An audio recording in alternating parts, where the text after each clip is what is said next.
I just wanted to jump on and do another quick tips on how I would edit eyes in this image. Obviously we start off with a really good subject to start off with, so which is always good. So I'd create a new layer just by Command J. I'll zoom in so you can see this much better. First off, I would get the spot healing tool and I'd get rid of some of these patches. Oh, sorry, Photoshop's running a bit slow. Get rid of just a couple of these distracting patches on the eyes. I leave the softbox reflection in there. You need to have your catch lights in there. So, but I'll get rid of the distracting catch lights that are not really required. Then I'd go and create a new curves layer. I'll take from the centre, so that's the mid-tones, and I'll bring that down a fair amount, because when I work on it I always work on a low opacity brush. So I Command I to invert that. Select, press B, select my brush tool. I'd probably harden this brush up a little bit to around, let's try 39%, and then I will go round the outside edge of the eyes and bring that down a bit, and I'd follow the natural part of the actual eye. So, and I'm filling the middle bit as well, the pupil, just to make that a little bit extra darker. So go around the outside of the eye. As you can see, my brush is lagging a little bit due to my computer running slow. Who votes that I get a new computer? So this, I generally go in very right into the image. So let's make this smaller again. I would harden up the brush a bit more, around about 86%. Now what I'd then do is I'd go around and I would paint on the areas where it's darker. So the same kind of technique as my dodge and burn technique, with the curves being right down low.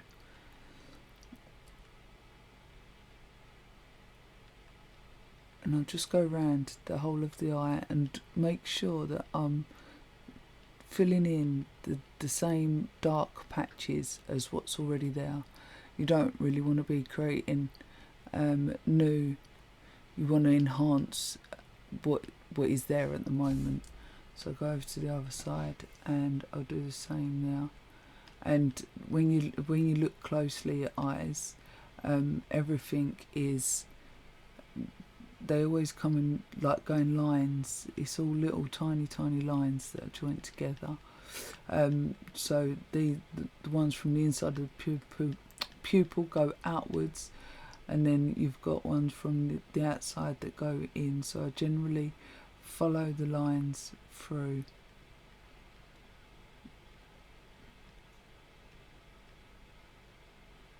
And again, you can spend a little bit of time on this, or you can spend a fair amount of time on this, depending on what you're looking for. So for me, that is that's fine. Then I'll go and add another curves layer, and I'll take mid tones and I'll bring it right up. So I'll invert it, Command I, and then I'll just go around the eyes, and where any highlighted bits are, that's where I'll brush in the detail.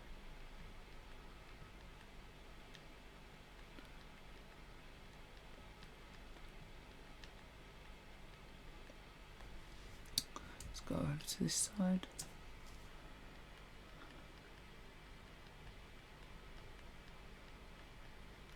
And again, I always do this in like little small lines to make sure that you're enhancing the small little details.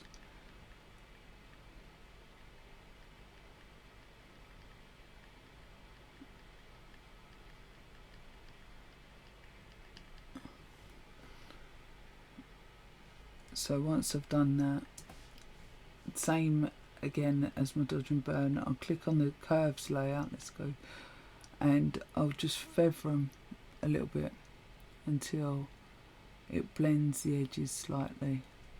And you can switch it off and on, and you can see what it's doing now. And then with the highlighted areas, again, you don't want it to be too much, you just want it to have a bit of a subtle.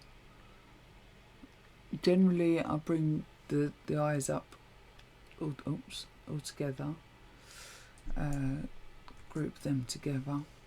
Then what I'd do is I'd do another brightness and another curves layer.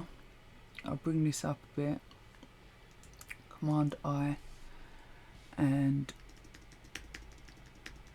we've got the 30% brush selected. I'll make it a soft brush again, so bring that down to soft, and then I'll lighten the whites of the eyes a little. You don't want to go over the top with this, because I see a lot of the time I think people get a bit blind by their image, and because you don't want it to look unrealistic, because what I see a lot of, if I just turn this up to 100%, of people, they generally go in and they paint the eyes completely using actions or other methods, and it just doesn't look as real. So you can see there that this one has been painted more than the other. So I'd tone that down a little bit and just make sure that you keep it at like around about 30% brush. So then what we'll do is just a bit. We can also go in, if you've got very bloodshot eyes, or they're a little bit blue or green, again you can put in probably a hue and saturation layer. I'd bring the saturation down, and again not too much, because you want to leave a little bit of the actual colour in there. So working on 30% brush opacity again, and you just kind of brush on, so it just brings the colour away a little bit so that you can get rid of some of that bloodshot. Again, you want to leave a little bit of the colour in there. I'd add another layer. I'd do hue and saturation. I'd actually bring the saturation up, and probably a bit of the lightness, because what I want to do is I want to take the blue and intensify the blue of her eyes.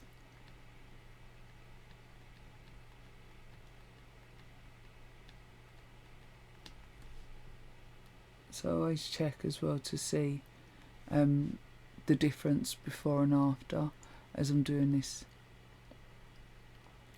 I can probably come up at 60%, a little bit more on this one.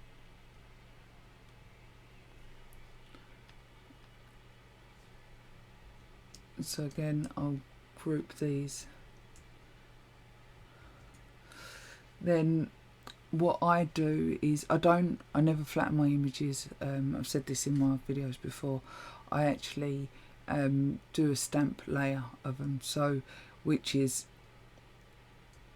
Shift function, Option, Command and E at the same time. That basically that stamps everything below, but I leave that stamp layer in there, so if I do something incorrectly and I want to go back, I've still got all my layers below that I can still work on. But it allows me, if I want to run an action or I want to do something like a spot healing tool, go over it on, I can do that on this new layer that I've produced. So now I've got that new layer, what I'm going to do is I'm actually going to add a high pass filter to that layer. So this here, this sharpens up your image.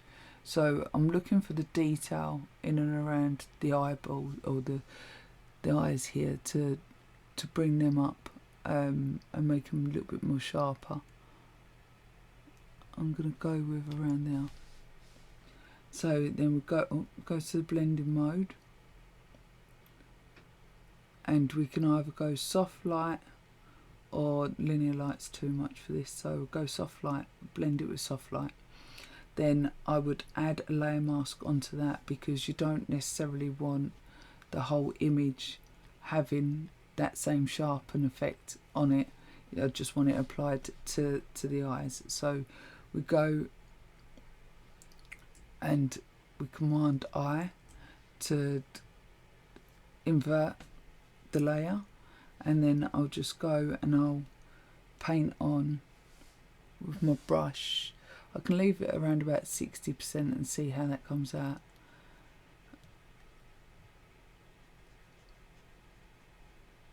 Sharpen it up slightly. You need to be careful not to over sharpen. Again, I notice it a lot. People want to make sure that their eyes are pin sharp because that's what we're told to do, and that's fine. But however, you need to be careful when you're doing it. If you've got on your bottom lashes mainly, and this the bit that remains wet on your eye, if you over sharpen that, you can see that it starts looking unrealistic. And the same with the eyelashes. You can see there that it's just a little bit too much, and it does look a little bit odd.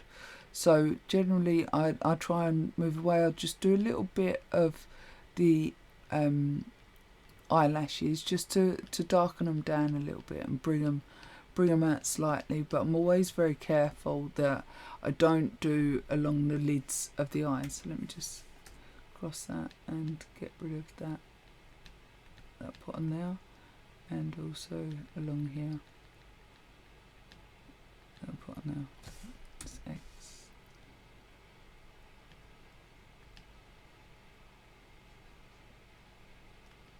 But I do want to bring the detail out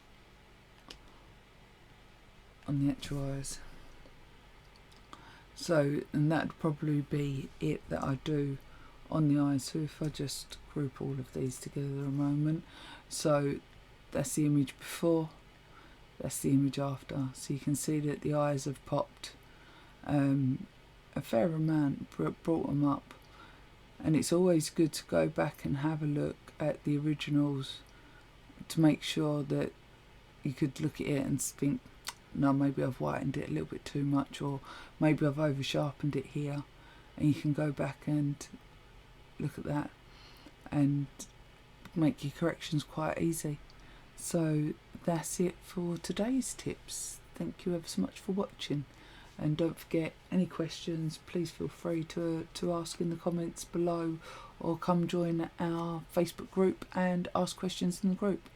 Thank you.